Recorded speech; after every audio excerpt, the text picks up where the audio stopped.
Hello and welcome to my Pentart Playbook series. I'm Shannon from Pick and Booze Vintage, and what I'm going to do is each month I'm going to show you a different set of Pentart products and describe how to use them. Pentart Classic Crackle. This is a two-part water-based classic varnish.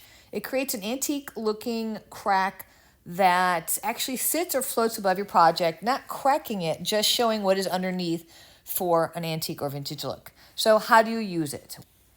Apply evenly coat 1 over your dried sealed project. Remember not to overbrush it. So let this dry completely. You'll know it's dry because it'll be clear. Then you're going to apply component 2.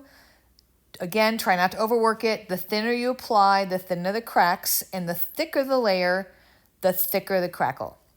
Okay, so then you're going to let this dry. You can apply heat, but be careful. Make sure you constantly move it because you don't want to burn it. Then you'll highlight the cracks with an antique wax or maybe liquid patina. Once you've highlighted your cracks, you simply seal it and you let it dry. You can use a water-based varnish for this crackle. Some pro tips for the classic crackle. You're going to seal it with a water-based varnish. The cracks will run the way you put on component 2. So depending on the desired look, vary your brush strokes.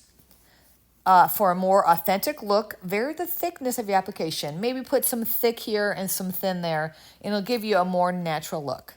I definitely recommend softer brush for component 2 because you'll have less brush strokes, because the brush strokes can show through on the crackle on the finish. So be careful with that. And also you can tint the crackle if you want, maybe with some pigment or some mica. The classic crackle is perfect for a traditional aged or distressed look on either furniture, frames, canvases, or mixed media projects.